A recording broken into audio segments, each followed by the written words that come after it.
You just there. You look less bored now. There you go. All right. I think it's okay to look bored because you've probably been in the same place for like 19, 20 days now. I mean, that's where it is for us. We've been on lockdown since the Friday before St. Patty's Day. I'm finding I can't find my calendar app. Oh my gosh. So it's been a while. That's the moral of the story.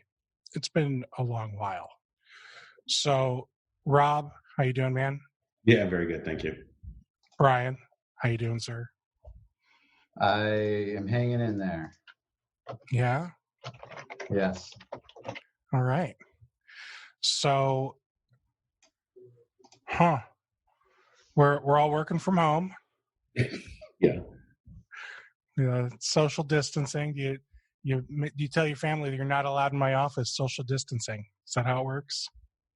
My family's pretty good. They actually don't even come into my office, so it's worked out really well. But it was funny because I was just talking before, looking at everybody, like people are saying that they're gaining weight by sitting at home because they're like grazing. Meanwhile, I built myself an office probably about a year ago. I've spent maybe 2 days in the last year in it before all this happened. So, but it's probably a good, I don't know, quarter mile away from my kitchen. Oh. And my family occasionally brings me food, but beyond that, I don't have direct access. And I don't know about you guys, but I've been busier than ever before. Yeah. So I've actually been losing weight because of this, which is it's not a bad thing. I have some weight I could lose, but for me, it's actually been it's been pretty good that way. So how big is this house? That is your kitchen really a quarter? Because let me tell you, I volunteer for a church, and our storage room that we utilize at the school that we rent space from to have church at is literally a quarter mile away. Mm. So, I mean, we tested it on our little pedometer on our watch and stuff. Like, it's legit a quarter mile away. So I know what a quarter mile away feels like. And I just am dying to know what kind of house how many square feet is this thing? 9,000? Like, it's a separate building. It's a separate building. It's not. Oh, okay. So you almost built like a barn, or whatever, where then you turn it into a beautiful office. Yeah. So it was a 2-car garage. I turned it into a 3-car, 2-story garage and put my office above it. But yeah, it's a completely separate building. Yeah, that's what I need. I need a separate building to go to. Because right now, so my home office here is in the living room. I don't even have a door. I have done zero decorating in my office. I've got a TV hanging on the wall. That's about it. So I need to do something. I want to. I don't know. I need to get some stickers or something.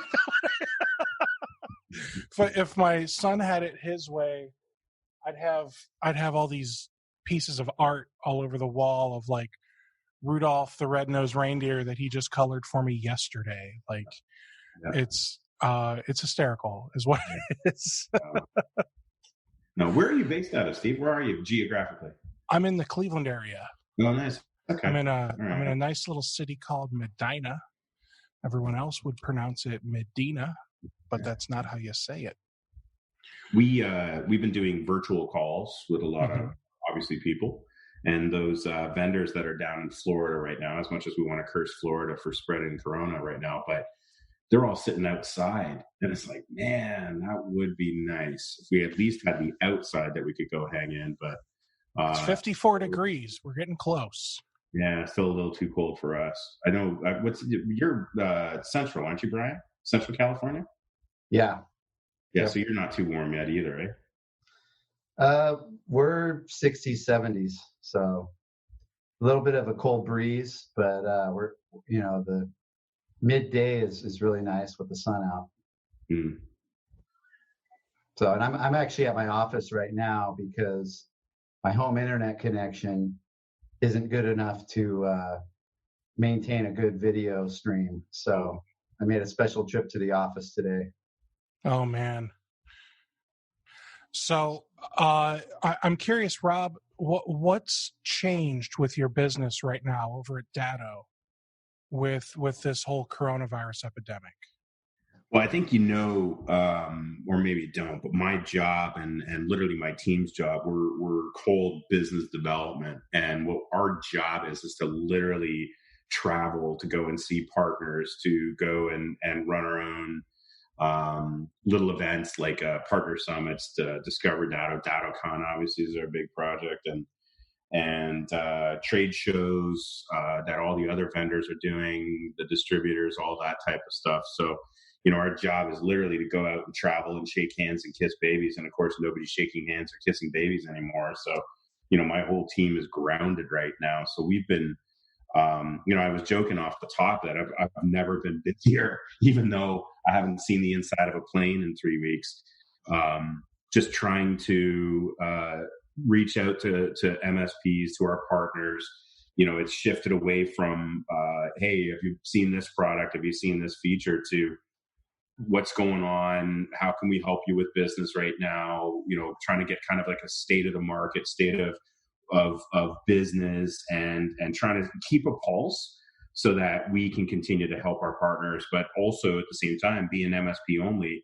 If the MSPs are out there, then not making any money, then we've got to kind of worry about our own business as well. So it's the whole combination of just staying in tune, staying in touch, seeing where all this goes, because I think there's a lot of unpredictability right now. So my days have been inundated with that.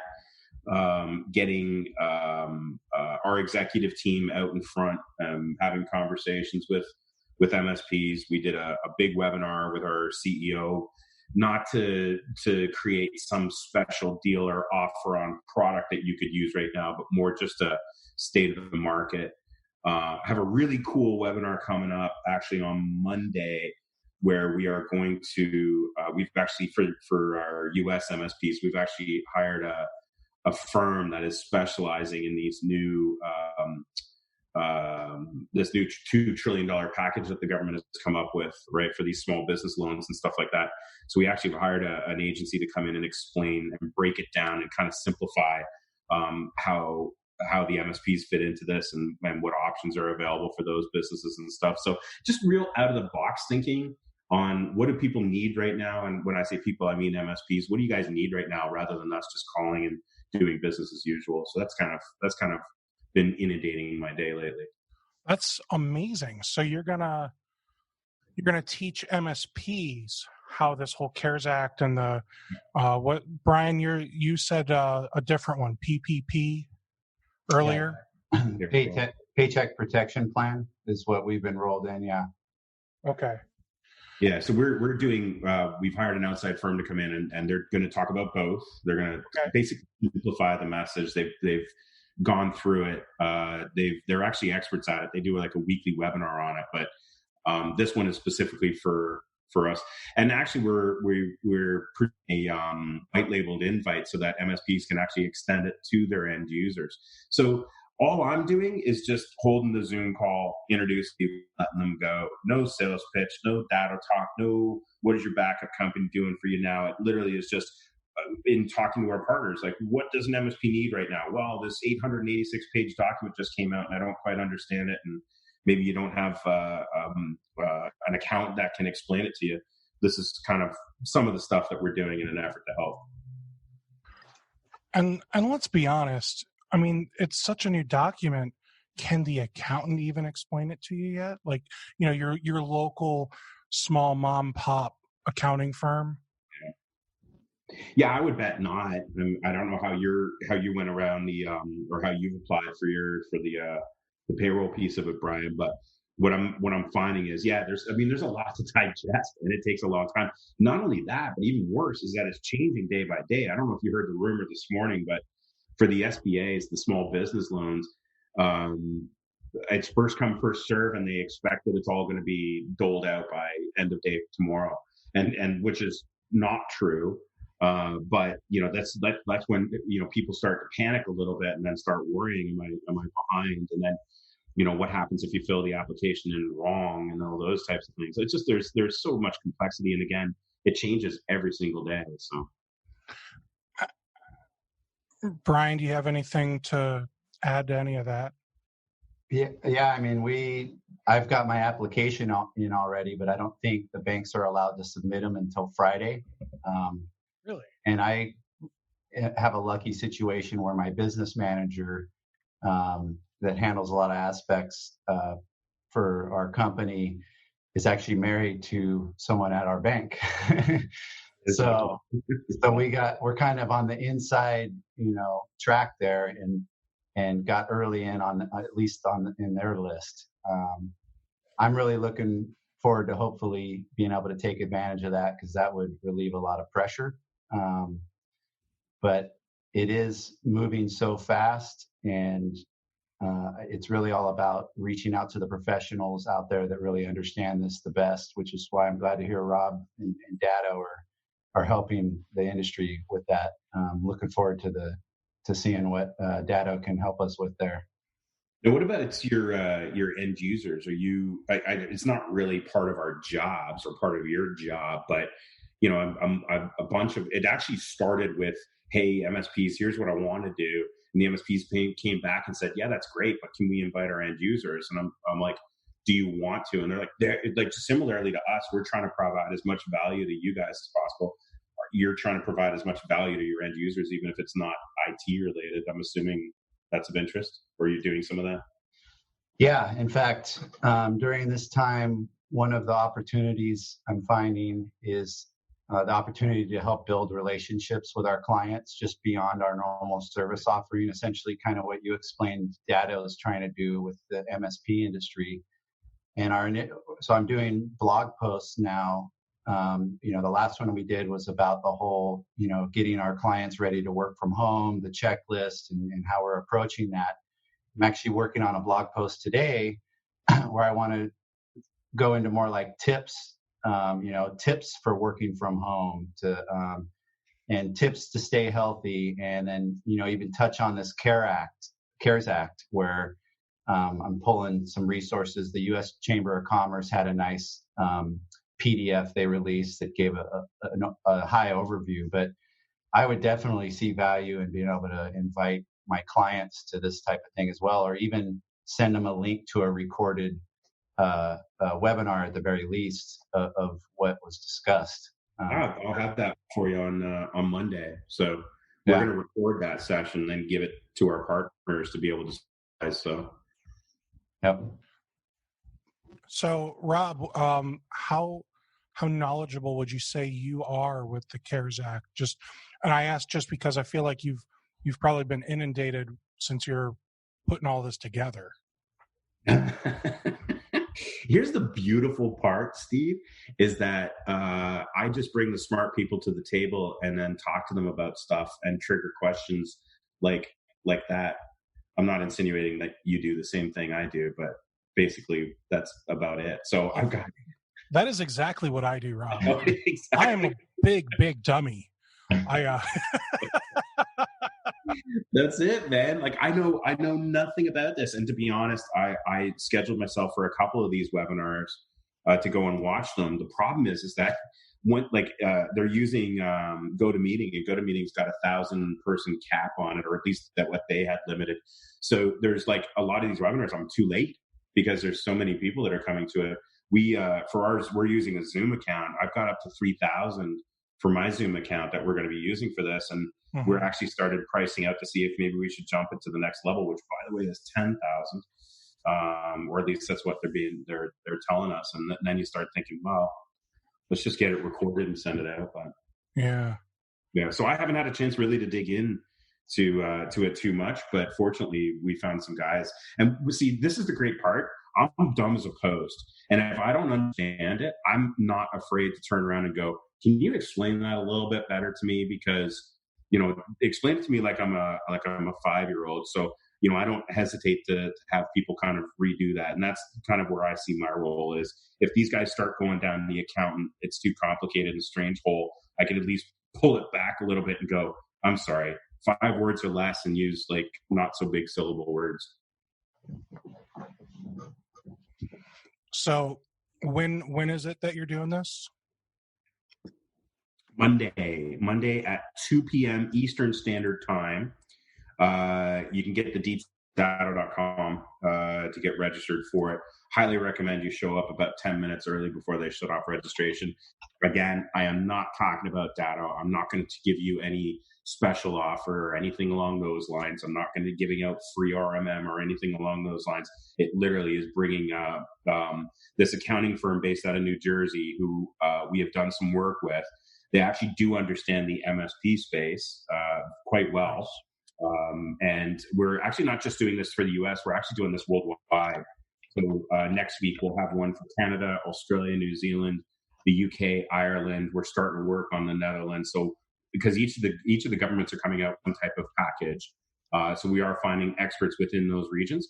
And actually, to be honest, the experts that we're finding, we're reaching out to our partners going, do you have anybody that would understand this? And our partners come back going, yeah, you need to talk to this guy. So, a lot of times they understand the MSP market. So with Datto, you guys just own so much now. And still not as much as that other company. What other company is that? ConnectWise. We don't own as much as ConnectWise. How do you mean? Well, whoever owns what is that? Thoma Bravo, who owns ConnectWise? Yeah, no, Thoma Bravo. And we're owned by Vista Equity Partners, and Insight's got their hand in a few things. But Thoma's got quite a few of the MSP technologies in their portfolio for sure. So I'm changing gears if you didn't notice. So with all the consolidation happening right now in the MSP space, is this truly going to be good for the MSPs, the MSP business owners, or is this going to make it more difficult for there to be more innovation, more competition, better pricing, that type of stuff? In your opinion, of course. Yeah, of course. All right. So a couple different things. I think, first of all, historically, for those that have been in the IT space for a long time, and when I talk about IT space, I kind of think of it as there's these two tiers. There's the super high end companies like the IBMs and the Ciscos and the Microsofts and those like big beasts, and then there's the SMB channel. And, traditionally it's been reseller, VAR into MSP kind of thing. And we have our technologies that come and go, small vendors that kind of customize their stuff more towards the MSP space, more so than the reseller space. And that's kind of it's kind of like on this like SMB focused IT, and then there's this like mid enterprise focused IT. In our space, in the SMB space, a lot of times what has happened traditionally is you've seen these large vendors come down and scoop up the really cool little vendor that we really like and the technology that we really like, and then they've dragged them up market, and then they've priced them out, and then they've started selling direct and all this type of stuff. Private equity is different. Private equity is not a large vendor coming in to scoop up good technology and take it up market. Private equity literally, and I think a lot of the investments that private equity are making today is not just the technologies that they're buying, but the go-to-market strategy. The go-to-market strategy, meaning the SMB channel is going to be outsourced, and it is going to be a managed services play, and it's always going to be like that. And all the forecasting says that that's going to continue to grow and grow and grow, which means if you want access to the IT space for the 98% of the businesses worldwide that you'd classify as small, medium business, you need to have an MSP play. Therefore, these MSP technologies are not being scooped up to take up market. They're being scooped up to grow in the SMB space. And that's where I kind of envision the difference between what we're used to when we see a lot of acquisition versus what we're seeing today. I think that the amount of money that's being put into this space it's allowed us to innovate our products much faster than we did when we owned the company solely. I look at the progress that we've made on all of our technologies. I mean, everything has gotten significantly better and continues to have really extensive roadmaps. And I think that investment plus it's been over 2 years now that we've seen a lot of these private equity companies jumping in, and I think they've done well for the MSP space. But then this also allows, and because again, we see this little bit of churn where it allows smaller vendors to actually market for those that, maybe the price has gone up or you're becoming too large and perceived or actually inflexible or not as flexible as you used to be or were able to. So that allows these smaller vendors to come up, and those will be the ones that get absorbed in their 5 to 6 years. This is Groundhog Day. I mean, in essence, over and over and over. And I know Brian's got a lot of opinion on that. Yeah. So from an MSP's perspective, especially in the earlier days, we started in 2005 is when I started iTech Solutions. You definitely feel like a small fish in a big pond when you're dealing with these big vendors like Microsoft and Cisco, and you're trying to figure out the best way to deliver quality products to your clients that are also easy to manage. And when a lot of these products and services come from an enterprise space, they don't always have the small business in mind. And they're, in a lot of cases, designed for companies that have in-house IT departments that can spend hours configuring and setting up and managing everything. And when you look at an MSP or an IT provider, that's being outsourced for a small business, time is money, and you're charging hourly if you're on an old break fix, or you're on a fixed monthly rate if you're on a new MSP plan. And it's all about efficiency and how you deliver your services and products.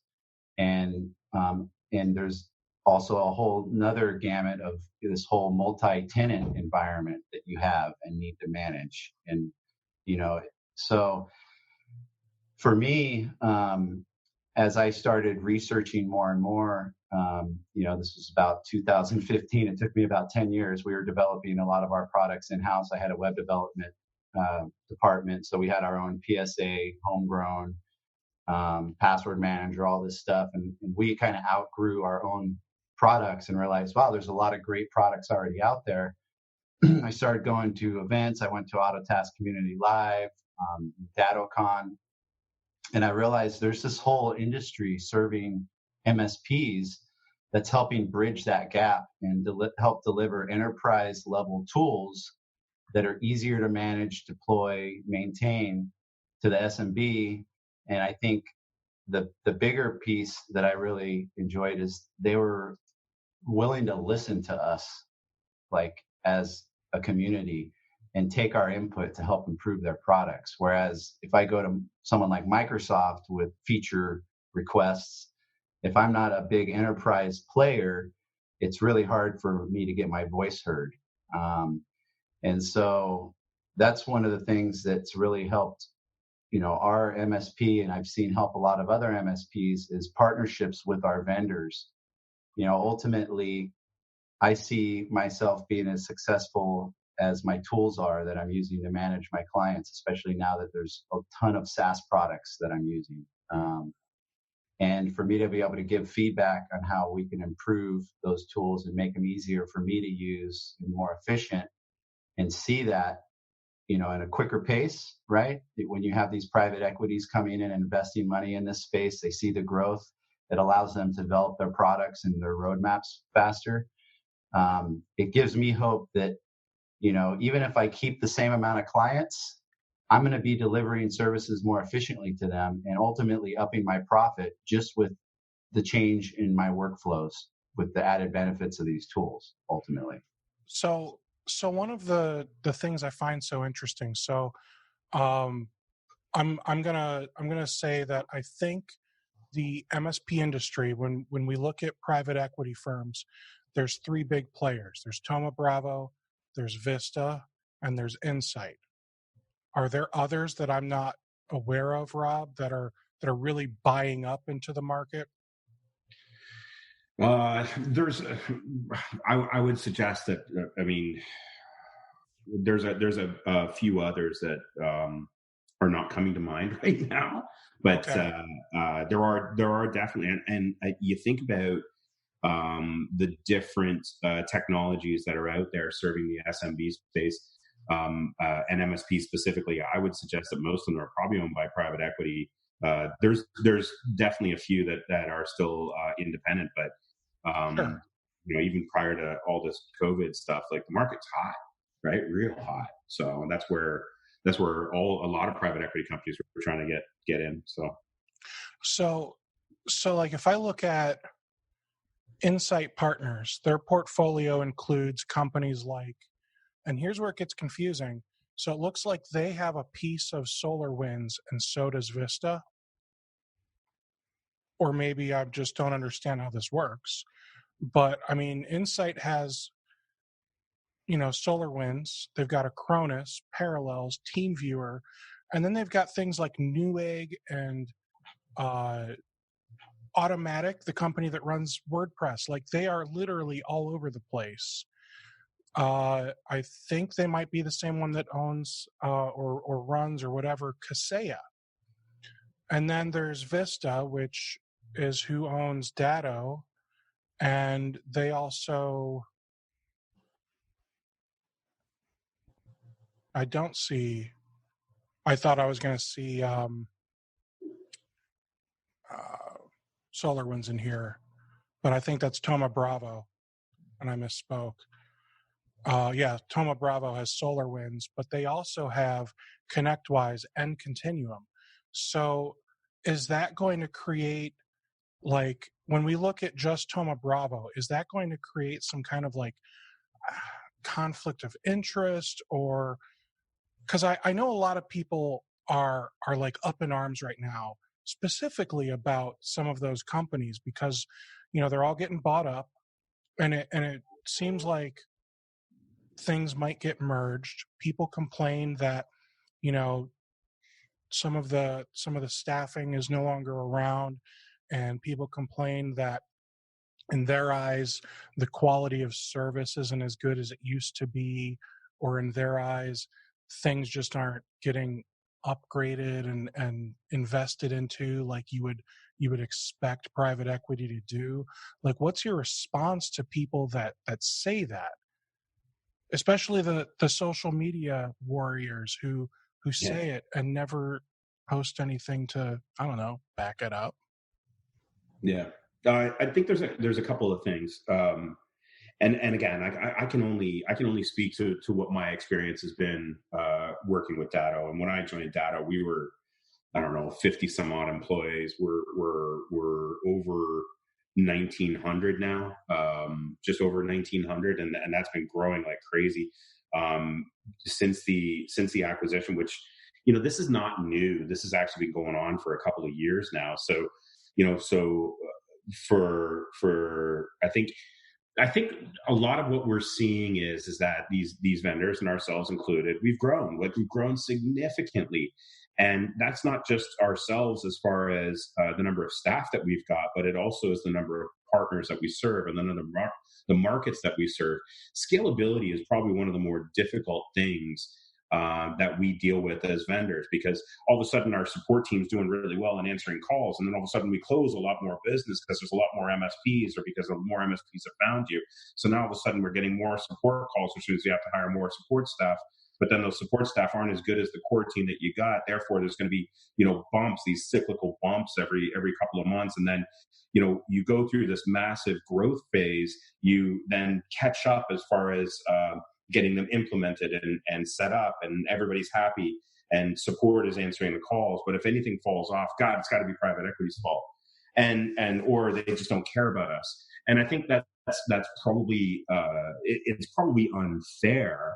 Because in my mind, okay, and as an employee and an executive working at Datto, my life has not changed. My commitment and the organization's commitment, and even though our executive team has changed, this whole talk about MSPs and how much MSPs mean to us, and how much we really do love and care about this community has not changed. And it hasn't changed from when it was Austin and I and a couple of people sitting in the executive boardroom to now, where I'm sitting with real good, experienced executives that come from organizations outside the MSP space, like that message has still been fairly consistent in my mind. And I can't imagine it would be any different over at my competitors, because I talk to them, we talk to each other, and we all say the same thing, which is how much we actually do care about this community. And I think it's just, as you get bigger and bigger and bigger, I mean, I remember there was a day where I would have loved for somebody to say Datto on a Facebook forum.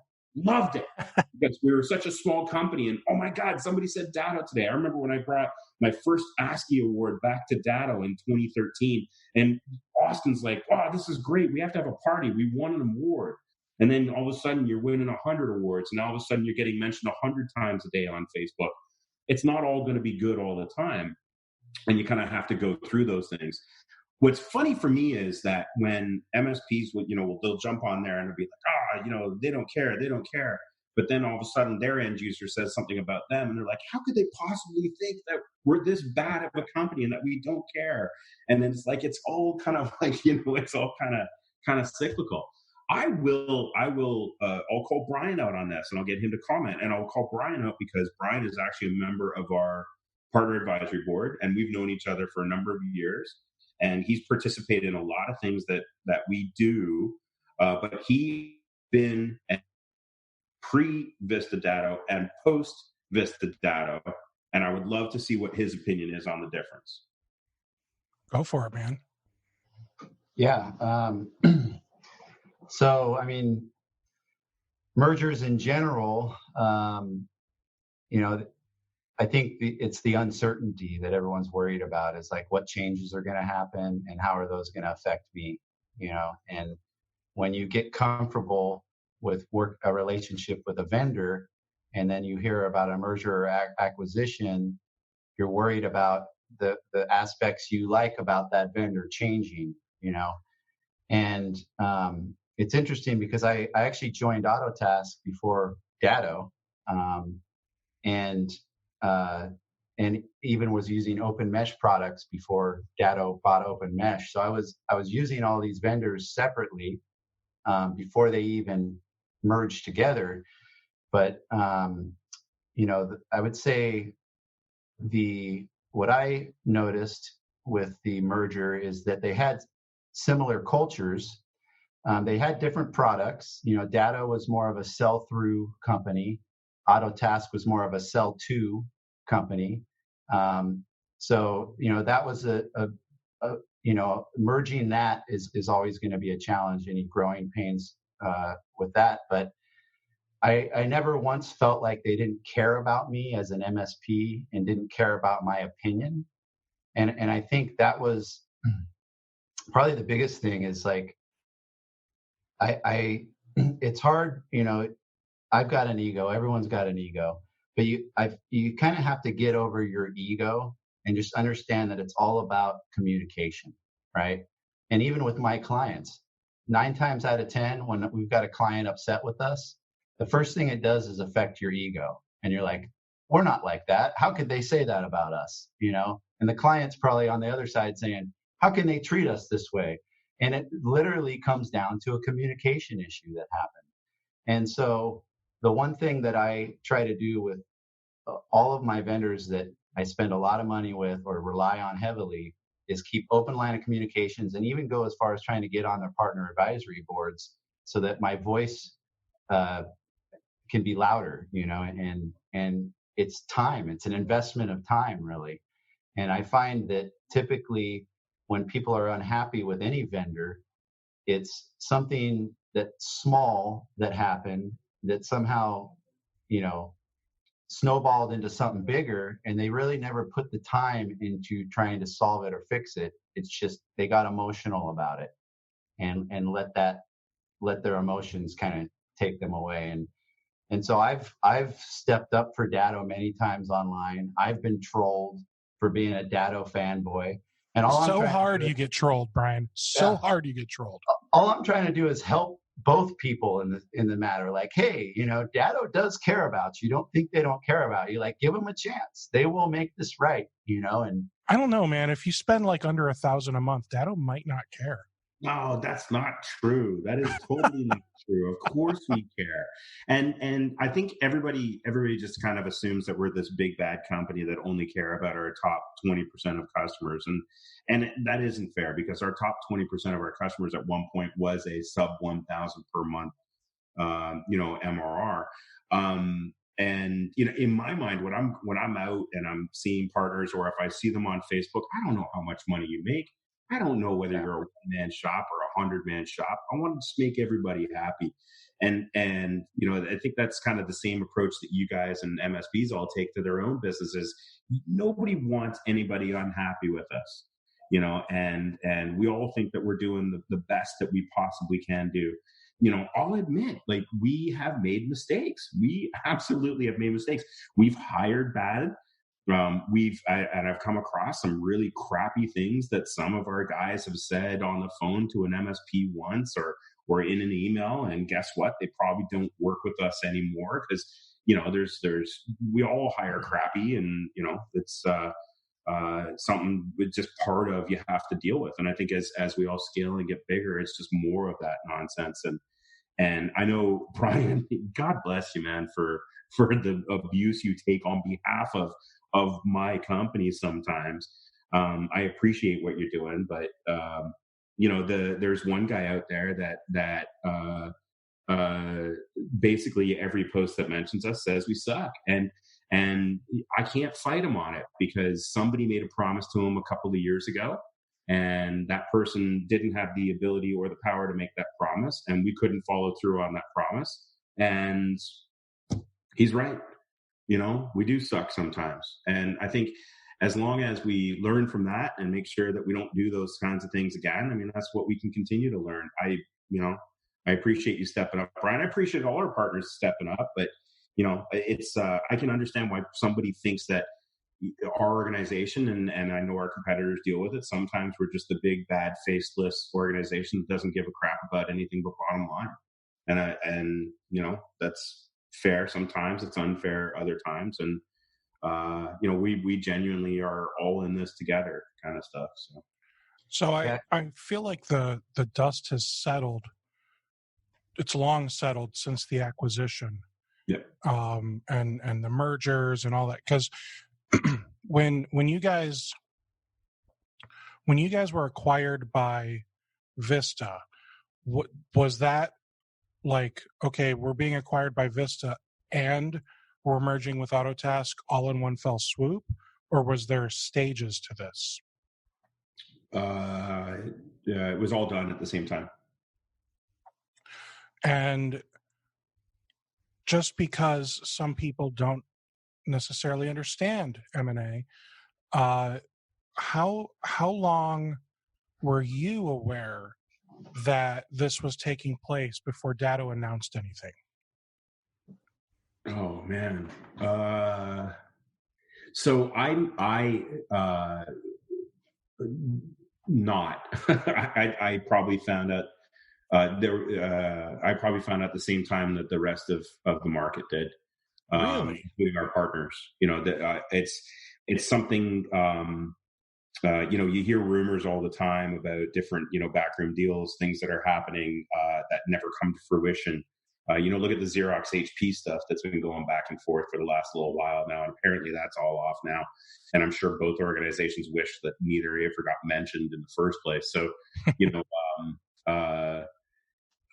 I probably found out at the same time as everybody else, and it was fine. So what was it like when you found out that Autotask and Datto were merging?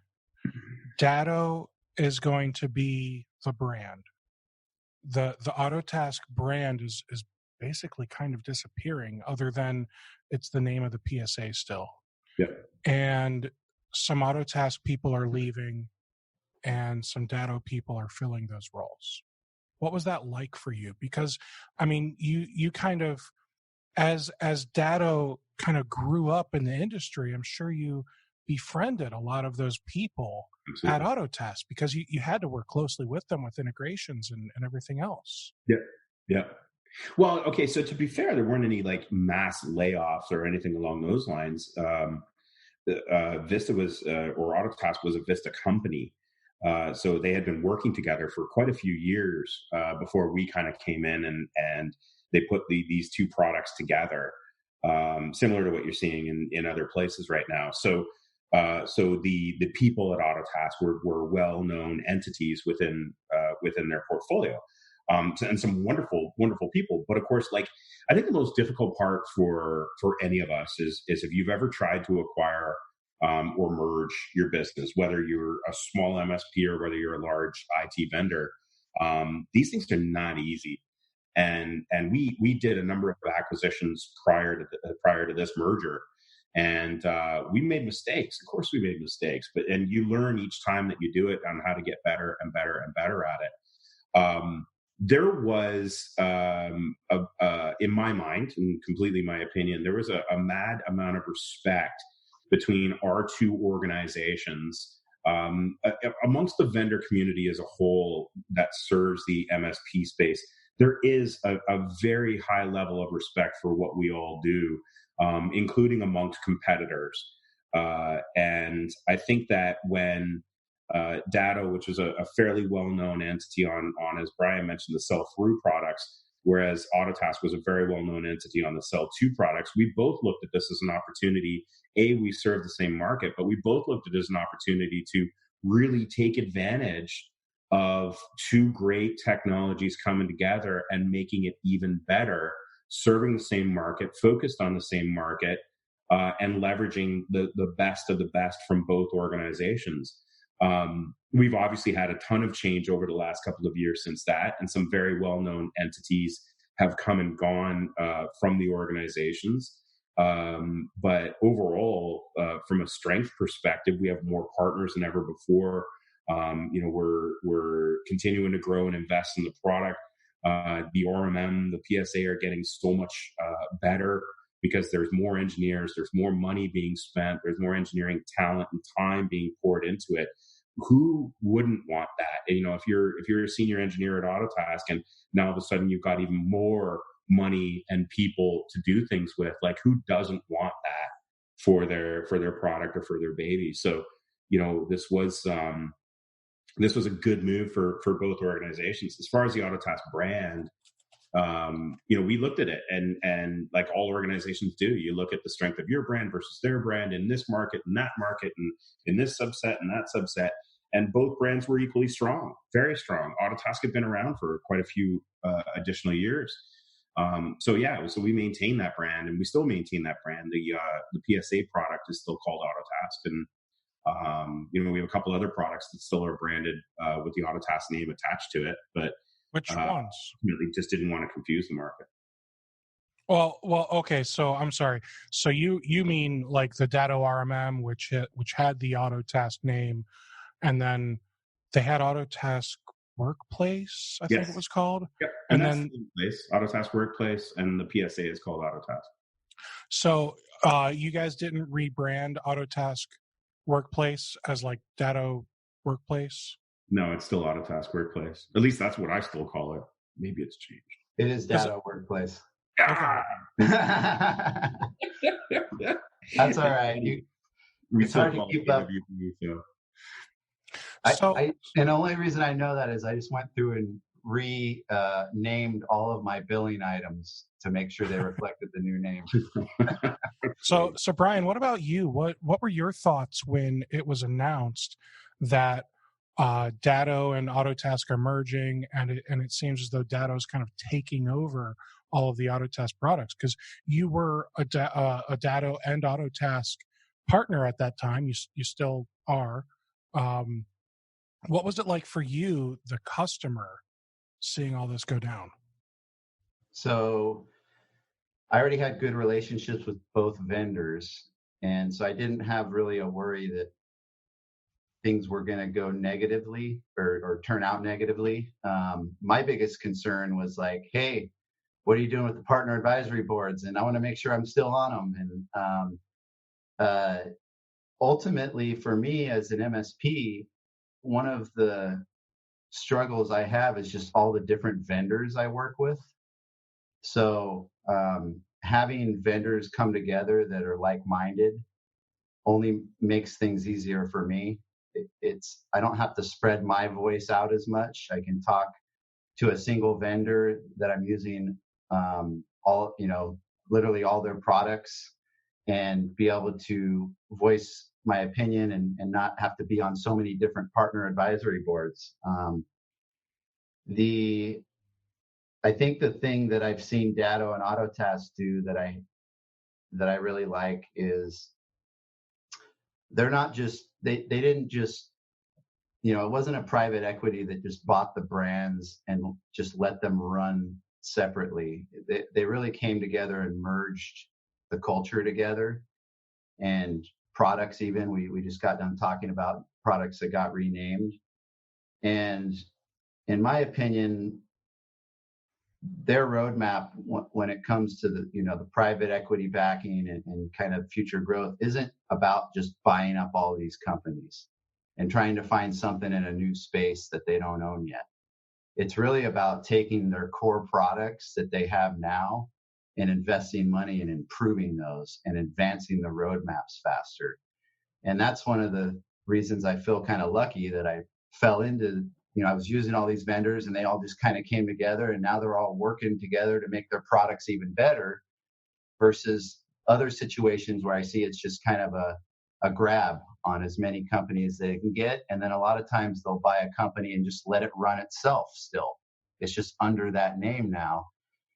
One of the concerns I have with, if we want to get into, there's always pros and cons, right?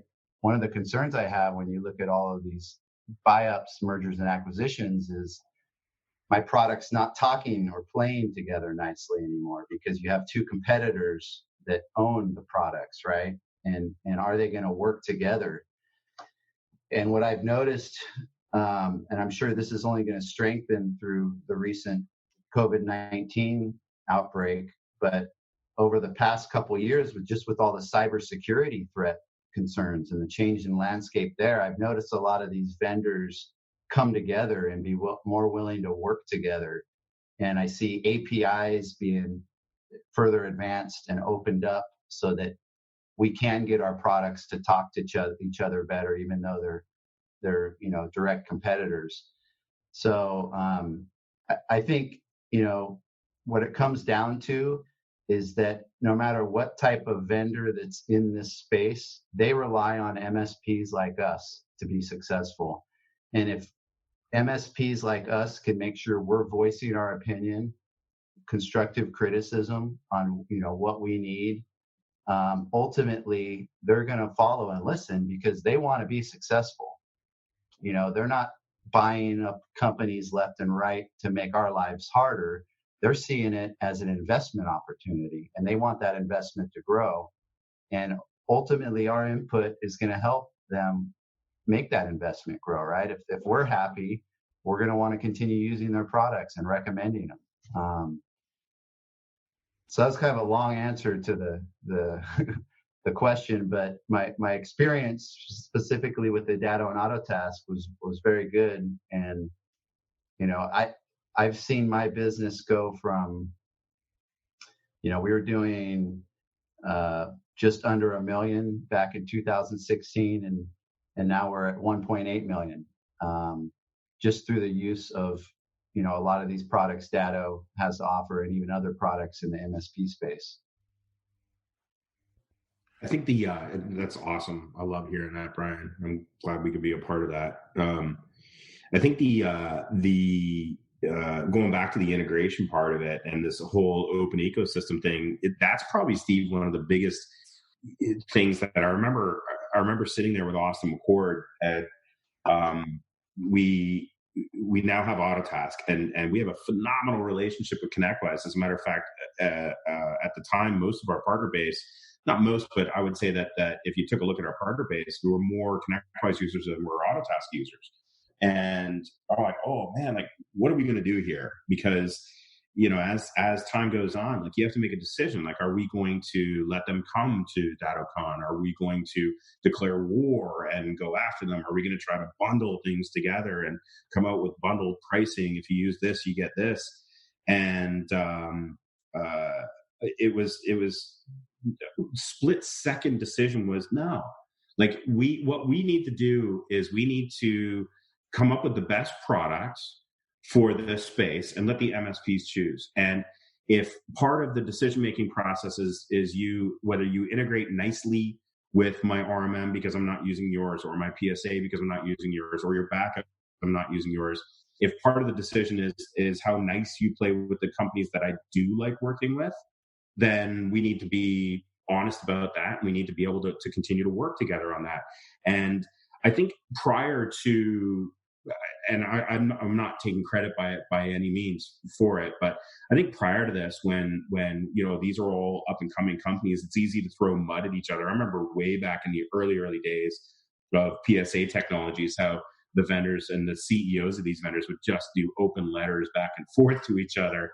If you remember those, like that nonsense is just, it's gone, and it's good. It's a good thing for our community. There's like a level of maturity now in our community that we've never had before, and I think that's part of the condition of growing up. It's part of the condition of the validation of the MSP space, and I would suggest part of that is definitely the the additional investments that are coming in through these vendors, where it's like, look, Microsoft, Oracle, Apple, they all play nice together. Why are we slinging mud at each other?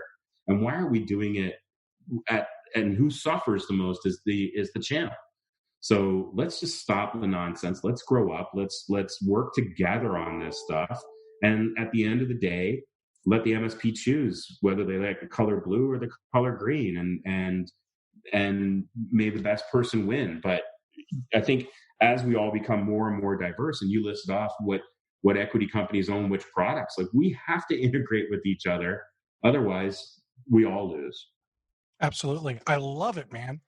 I love that you guys have, the right point of view for this, and that if you decide to, and it's refreshing, because if you decide to declare war, we lose and you ultimately lose. Yeah. So that's perfect. Yeah, and I think all of us are feeling the same way. And I'll be honest. I talk to my counterparts at my competitors. We all have mutual respect for each other. We all talk on a fairly regular basis, just making sure that we're all continuing to do the right thing. We go to IT Nation. They come to DataCon. We all go to Connect IT. Like it is. I think it's been great. It's definitely not easy, but when you keep in mind who suffers, and that is the ultimate MSP, then it's easy to make decisions that way. So do you have any other acquisitions that, like recent ones that have been announced, that maybe I just haven't noticed? No. I've been begging them to do acquisitions, which is when they told me the fact that they're trying to focus on their core products. And I was like, all right, well, that makes sense. I can't complain about that, because I was getting kind of jealous. I was like, hey, Dado, why aren't you acquiring some of these other tools I use, and and so, it comes down to, ultimately, no matter what you're doing in the space, are you looking out for the MSP, and if not, your MSPs are eventually going to voice that somewhere, if not, directly with you. So I think there's a few things. I mean, there's buying for the sake of buying, but does it fit into our stack? Does it make sense for the MSP? Is there a better upside? Like I look at the OpenMesh acquisition as an example. OpenMesh was doing predominantly direct to end user sales via Amazon. We like the business model. We like the technology. We wanted to bring it to the MSP space because there was no vendor in that space, which is networking gear that was focused on MSPs and MSP needs, 24/7 direct tech support, recurring revenue streams. And, we took a good technology and brought it into the MSP space, made it MSP only, stopped selling direct to end users. There are some people that were unhappy with us as a result of doing that, but ultimately it was a decision that had to be made if that was the business model that we're going with. So, I think when you're looking at acquiring technologies, it has to kind of fit with where you want to go and where we can take the MSP space. How do we grow MSPs from where they are right now? How do we take maybe underutilized or technologies and bring them, or how do we take something that's kind of enterprise class and bring it down to the SMB space? There's a number of different factors that go into it, as opposed to, well, this is a really cool tool, let's go buy that. And we're diligent, and these things are happening. So this is. But no, I don't have anything imminently that I'm going to tell you about. Sorry, Brian. Is there maybe a wish list of things that you wish Datto had acquired? Maybe like Passportal or. Steve, why are you doing this, man? Because I love poking the bear. Yeah, I'm gonna get in trouble. I think the question that I ask myself now is, what advantage would I get if Datto bought one of my other tools? And like something with Passportal, since you brought it up, I actually became very good friend with Colin, the former CEO, and I'm actually on their partner advisory board. Oh, that's funny. So, I would say, the product roadmaps that I see Datto with now and how many updates they're doing per year, I want to see some of my other vendors doing that. So that ultimately would be a reason I'd want to see them buy a tool. But if the cost of bringing in another product or tool is that now they're taking focus away from their core products, that's not a cost I'd be willing to give up. So it's a balance, in my opinion. And I think we're at a point now, to Rob's point, where all these vendors are kind of over the ego, going to war situation, and they're really more open to working with each other, and they understand that they're all moving towards the same goal, and opening up APIs more, that really I could get more done faster by, for example, being on Passportal's partner advisory board, giving input on what I'm looking to see with integration with my other tools and advancements, and just, making sure I take the time to help hopefully get them to realize how important these things are, and building use cases for all these feature requests that I have. That's going to get me to my goal quicker than hoping they get bought out by someone, because the minute you buy another company, there's integration time. There's culture, that needs to be integrated. There's now a shift in the business plan and how everything fits together, and there's gonna be a slowdown, of that product if you're gonna spend the time to integrate it properly. Or you buy it and you just let it run itself, is the other thing I've seen happen, which I guess could work, but then you've still got another tool that's taking away your focus from maybe some of your other core tools and values that you have.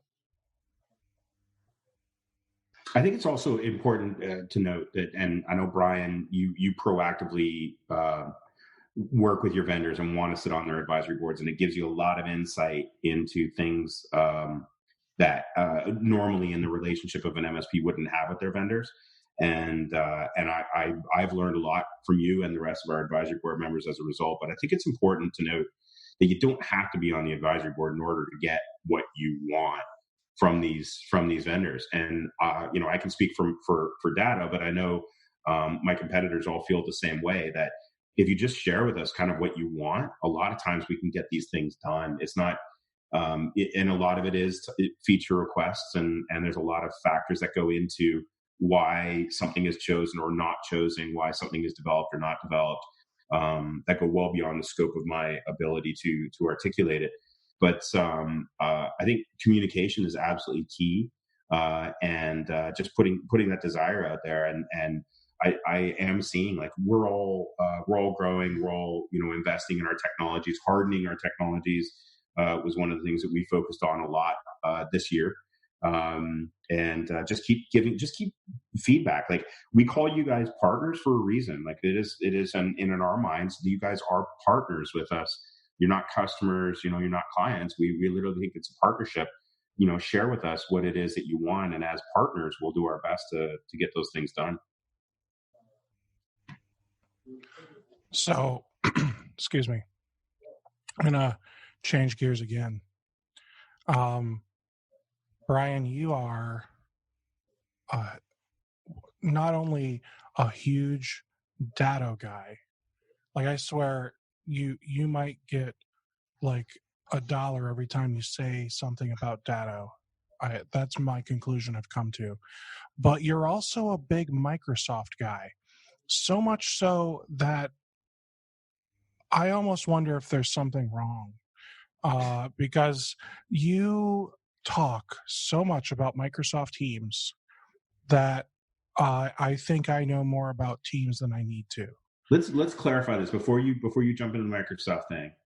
Have I ever paid you a dime, Brian, for anything that you have said about Datto? No. But what kind of perks does he get, Rob? It's not about the money. There's no different perks than whenever I see you. It's like if I see you at a bar, I'll buy you a drink. That's to the extent of the perks that I think Brian's getting. That's hilarious. Paying rate card on his products like everybody else, and all that. I mean, as part of our advisory board, you get a little bit of insight as to some of the stuff that we're working on, and our CEO Tim, like, he knows these guys intimately to the point where he talks to them on a fairly regular basis, but Tim puts his own email address out there all the time. So I don't know. I don't think there's any massive perks, Brian. I think you just do it because you're passionate about it, I hope. My perk is using the products and services, ultimately, being a part of the roadmap. So, all right. So with Microsoft Teams, Brian, I'm going to jump back into Teams. I know you're diving in, man. You're diving in like head first, and I sometimes am nervous that it's the shallow end. but like you're doing Teams calling even for phones. So you're using Teams. What do you call it? Teams Voice, Teams Phones, Teams Calling? Yeah, Teams with Voice is what I typically call it, yeah. So you're doing Teams with Voice internally, right? Yes. And do you have, we'll call it a plugin with Teams that is integrating the Teams information with your Autotask information? Yeah, we're actually working on that over this next month, getting that integrated. What are you going to use? I knew you were going to ask me that. That's why I'm looking up the name of it, because I've got so many tools, I forget the names sometimes. I just did another one of these earlier today with, his name's George. Yes. From BVoIP. Okay, yeah. And BVoIP, they have basically a way to plug in their software to Teams Voice. And you can even do it to where instead of having to pay for, because with Teams, when you use Teams Voice natively, you basically have to pay for like a calling plan on every user, right? Yeah. So the way that you could do it instead is put the, I don't know, just the phone SKU that might be like, I don't know, $8, we'll call it, on all the users, and then use BVoIP, which is 3CX, along with some other thing. I forget what he called it already, but he's got this platform that lets you integrate your Autotask or ConnectWise, but we'll talk about Autotask because that's all we care about here right now. So you can integrate your Autotask with your phone system, even if you're on Teams. And it might help you save some money, but more importantly, it's going to put like a little screen pop in the corner of your window anytime someone calls and it's ringing your desk phone. Now you've got a little thing pop up in the corner, and it'll tell you exactly who's calling because it's integrating with Autotask. And then the other cool thing is you can associate calls to tickets, and then it'll like attach the call recordings to those tickets. Yeah. So that way, whenever you have like one tech transfer a ticket to someone else because they're lost, now that that new tech could literally just go in and listen to the calls and know exactly what's going on. Yeah. We actually had that integration when we were on 3CX before we moved to Teams. And that's new information. I'll have to call them back up and talk about getting that reintegrated now. The one I was talking about is actually Teams chat with AutoTask, and it's from a company called Crofty over in Australia. And what's really cool is we can literally add notes to tickets and see notes from clients in Teams. So you don't even have to get into the AutoTask interface to be able to update tickets. Nice. So Teams, why am I so big on Teams, right? I mean, ultimately, it's a unified messaging. It's everything in one place. It's mobile friendly. Mm-hmm. So I see it really, and even Microsoft is pushing you away from Outlook and more into Teams for a lot of your day-to-day tasks. So anything that Microsoft is pushing people to do, you're kind of working against the grain if you don't at least try to follow it or try it out. And in the past, it's been a little bit of a rough patch. Anytime Microsoft comes out with a new version of Office, it's just this completely redone, ribbon set at the top, and all my end users are freaking out because they can't find anything, right? But since the Office 365 platform started, and now that you've got regular updates, kind of back to the roadmap that Datto has, where there's multiple updates coming out a year because they've got a cloud product with that's easy to do that with. The same with Microsoft now. You're not dealing with perpetual licensing like you used to. Yeah, that's true. So you get more updates more often, and with Teams, I've actually really enjoyed getting to know it and use it, and it's fairly intuitive, and to the point where we're going to be standardizing all of our clients on the Microsoft stack ultimately with Azure AD and Intune, as we get their servers out to the cloud, or at least Active Directory out to the cloud, I should say, with Azure AD. And I'm on the partner advisory board with Datto, and I'm pushing big, like, hey, let's improve the PSA integration and the RMM integration, and get that up to par with adding some extra features that would make my life a lot easier. Just because anytime you can get products talking to each other, it's just less room for human error, and you can really start automating your workflows better. So, and they're definitely aware of that. And I think I would say a large part of the MSP industry is embracing the Microsoft stack. You're absolutely right. And I'm not only because you keep telling me I should. I've got the same thing my kids do. It's called oppositional defiancy disorder, ODD. And so I've been on Google Voice for Business for a while now, and I'm actually switching. And you're gonna laugh, and that's okay. I'm switching my phones from Google Voice over to Zoom Phone because I want to try it. I want to see what it's like. From what I'm seeing so far, and I'm waiting on the numbers to port, but from what I'm seeing so far in here, it's actually really like exactly what I want. I don't care about all those fancy features that you get with, the traditional enterprise phone system. I don't need all that. I'm a guy, I don't. So I'm all about the dumb little features that are great to the sole proprietors, to the solopreneur, I am genuinely curious. Rob, what do you guys use for phones? Phones? I have no idea. I'm sorry. I don't know. I wasn't sure if like you knew or not. That's okay. Yeah. I know you guys are on the Google G Suite stack right? Really? Yeah. Yeah, just a legacy thing that has just been around since day one. So I wonder, I wonder if you're still using like the G Suite free.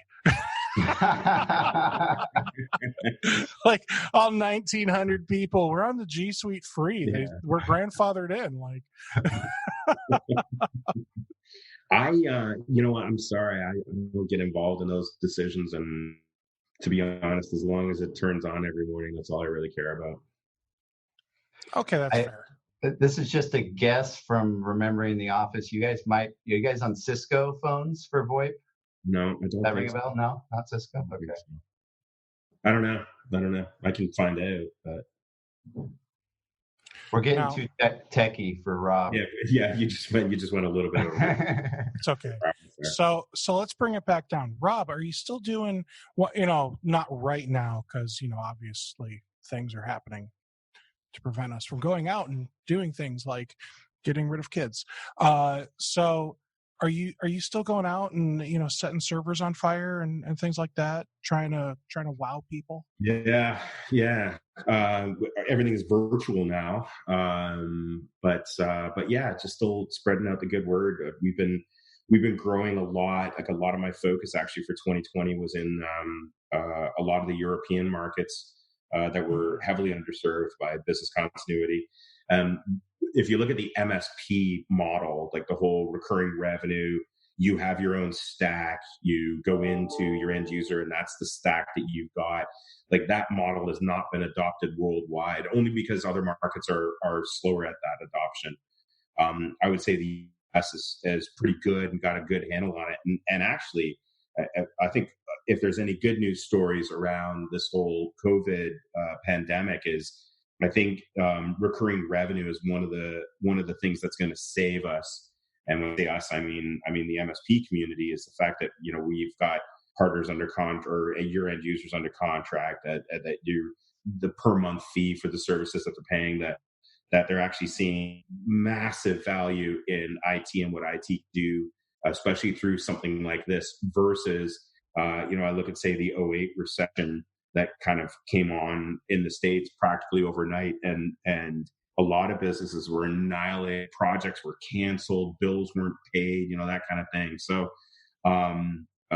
there's a lot of markets that didn't have to deal with that, and therefore didn't escalate the recurring revenue managed services model. So, we're seeing a lot of growth in Asia. I was spending some time out there in Southeast Asia, where they're slowly adopting the MSP model. Australia's dialed in, Canada's dialed in, Europe is starting to grow, Germany is starting to grow significantly on the MSP stuff. So we spend a lot of time spreading the good word. And of course, the cornerstone, in my opinion, of any good managed service offering is, of course, data protection. So that was, the message that we were getting out there. But it was a lot of education around MSP. Some of the stuff that we were teaching Americans 10 years ago, we were talking to, Germans and Taiwanese about today. So, it was really cool. It was very cool. Now we're trying to do that all remotely. We're not lighting fires in our own home virtually to show people how it works. At least trying. But to be honest, we've reeled back a lot on our aggressive sales tactics in an effort just to let people breathe and catch their breath during this time. And instead, I mentioned off the top, is just calling our partners and seeing what they need from us at this particular moment in time. And then we'll start worrying about sales again and helping our partners recover their businesses, get through these difficult times, that kind of stuff. But we've seen a lot of silver linings coming out of this pandemic right now, more than I think than we expected. So with you working on other markets, what is that like? Going to Asia and talking to these guys about Datto and about being an MSP, because I suspect there's kind of a language barrier. No, actually, to a certain extent, some markets, sure. So we are focusing our energies around Southeast Asia. We opened an office in Singapore a couple of years ago, and we're building it out. Singapore, they speak English. Business is done in English. Southeast Asia, Philippines, Malaysia, Indonesia, all IT business is done in English. Taiwan. So I don't have any problems at all in those countries. the low-hanging fruit for us, of course, is those countries that speak English. So you go into, say, the Netherlands, for example, where they speak Dutch, but English is very, very well known amongst the population, especially when it comes to IT. And then as we go into these markets, then you open up a Dutch office. And I think we have probably 60, 70 staff in the Netherlands now that are servicing that market on a day-to-day basis. But you could easily do business in English. Tech support is done in English. Billing is done in English. When you start getting into, then you start getting into places like Germany, and that's when you do need to have German translation. They do speak English, but business is preferred to be done in German. So this is where it tends to get a little bit more complicated. But it definitely creates, it's interesting. It creates more fun in the job when you're trying to learn about how different IT people do different things. For me, one of the greatest things is when I bring them all to DataCon and you start seeing like a German and a Dutch and an American and a Canadian and an Aussie all sit in the same room. And believe it or not, the same things are keeping them up at night, even though they're all from completely different opposite sides of the world and dealing with different market conditions and different ways in which end users buy and those kinds of things. But at the end of the day, I think IT has got this like common translation, like we all understand it kind of thing. So, if you think about it, I mean, when you look at the globe, yeah, we're all far away from each other, but think about what the internet does for us. I mean, we got three guys sitting in this room who we could not reach each other if we started driving right now within, 24 by hours. the end of the day, at least. I mean, you're in Connecticut, Rob? Yeah. All I know is that's up by Maine-ish. I'm 40 minutes out of New York City. I'm closer to New York City than I am Maine. What are you talking about? I thought it was the one by Vermont and Rhode Island, and I thought it was up there. It's part of New England, but yeah, no, I'm 40 minutes out of New York City. Yeah, I knew that. I was just making sure you knew. Yeah, it's funny. Frank Ballatore is an old friend of mine. He actually is the one, when I moved to Connecticut, I live in the same town as him, even though we never see each other. It's a small town. But he's an MSP at Danbury, Connecticut. And I always used to introduce him as the guy from Boston. And one day he says to me, I'm closer to New York than I am to Boston. I'm like, nobody cares where Connecticut is. Lo and behold, now this is where I live, and I get the same thing. Aren't you up by Maine? No. So I'm not the only one? No. That is fun. So I opened up Google Maps right now just because I felt bad about your geography knowledge. I thought I was smarter than this. And what's even funnier is I said, yeah, it's up there by Vermont and Rhode Island. Like those two aren't even next to each other. No. Like, I don't know what it is. I could probably tell you where most of the other states are. But once we get up into New England, I just lose track. Yeah, totally fair. I don't understand it. Like, and so my wife and I, we went on a cruise. We went from New York to Boston to Portland, Maine, up into, I think it was St. John with the reversing falls, but I don't remember. Yeah, that would be New Brunswick, yeah. And then somewhere in Nova Scotia. Probably Halifax. Yeah, that one. Yeah. It was, I'm going to say it was here-ish. It's on the East Coast there. You haven't quite got there yet. I'm here-ish. Yeah. I don't know if you see the mouse moving around. It's just here. Yeah. So that's now Rob, you're from Canada, right? Yeah, Toronto, born and raised. So Toronto, that's the one over by Niagara Falls. Correct. About an hour and a half north of Niagara Falls. For Americans, I usually say go to Buffalo and drive an hour north. You're about in Toronto. And now you live in Connecticut. Yep. Got my green cards. Very happy to be down here paying American taxes. I keep telling people I'm living the Canadian dream. I'm getting paid in US dollars. Now the big question is, could you get paid in US dollars and go live in Canada?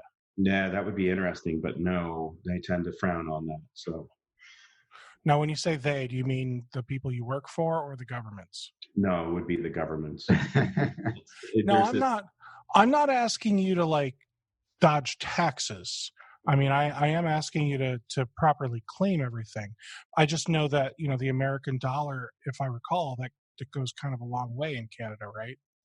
It does. You're absolutely right. I think we're at 60 cents to the dollar right now, which is great. Cost of living in Canada is higher, and it is. I mean, there's a lot more social programs, so taxes are higher and everything like that. Trust me, I went through immigration. I did it completely the right way through 2 administrations now, and it's been painful to say the least, but it's not easy. But it's all about are you taking a job away from somebody that there's somebody in this country that could do, a citizen of this country could do, and it's all about preservation of what's in the country that you live in, whether you're in Canada or the United States. So are you taking a job away? Officially, yes, I guess. No, wait a minute. Unofficially, no. I've got a unique skill set that is wanted and craved by the American population. I like it. Setting servers on fire is a unique skill set, guys. Doing webinars and podcasts like this is a unique skill.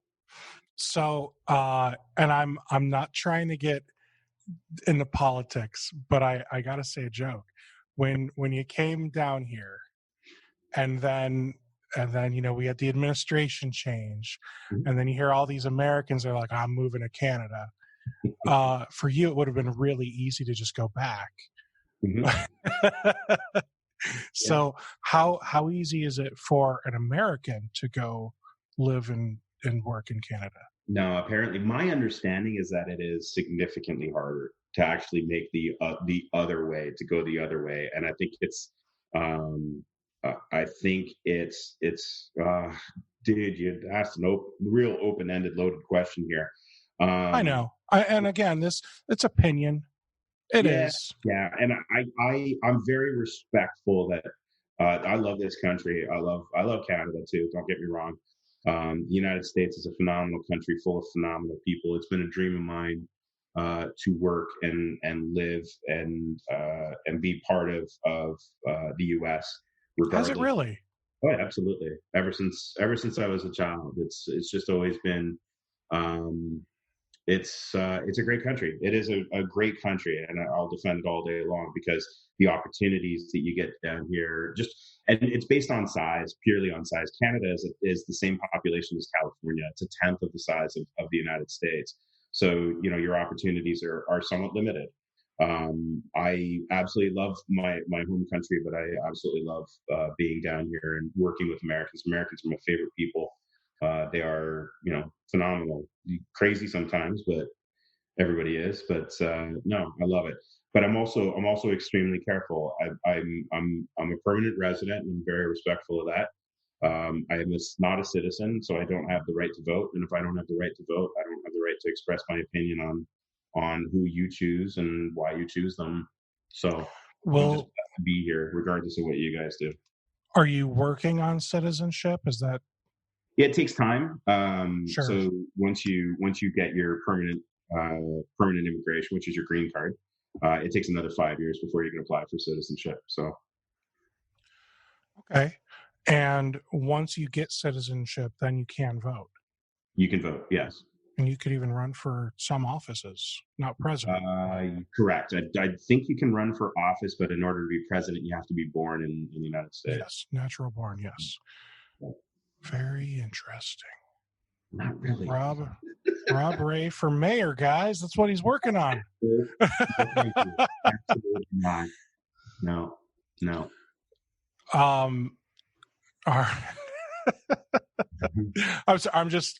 just picturing the political signs now in my head, and very, I don't know, red, white, and blue, obviously.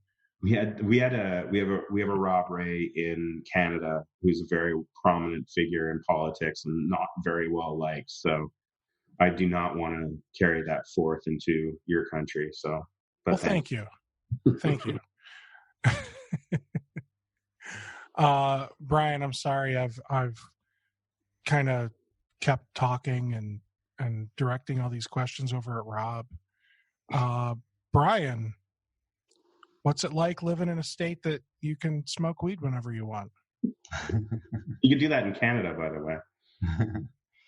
Well, I don't smoke weed anymore. I have to say I haven't done it in the past, but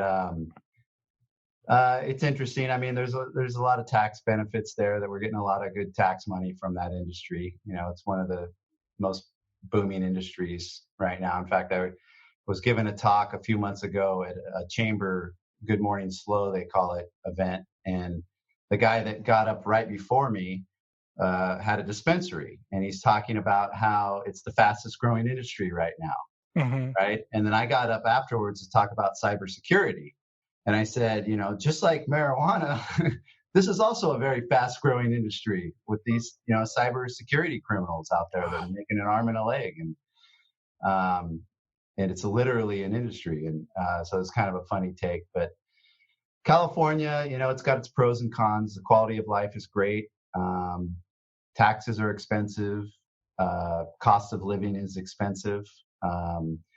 I will say that during a time where we're quarantined, I'm definitely not complaining where I live. I'm very lucky. The weather's great. You know, there'd be some other places that might be snowed in right now. I'd be a little stir crazy. Yeah. And I don't plan on being someone who's, you know, leaving California because I can't stand things here. I've got a lot of family roots here, and family's my number one, you know, important thing that I got going for me. So I like to stay close to family anytime possible.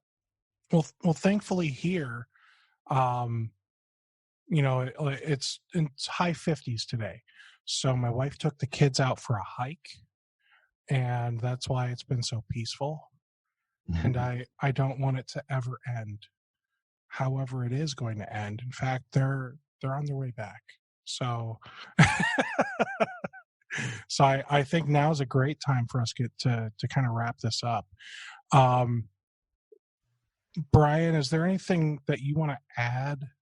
Can you and I do a special podcast to be released on the 20th of April, maybe?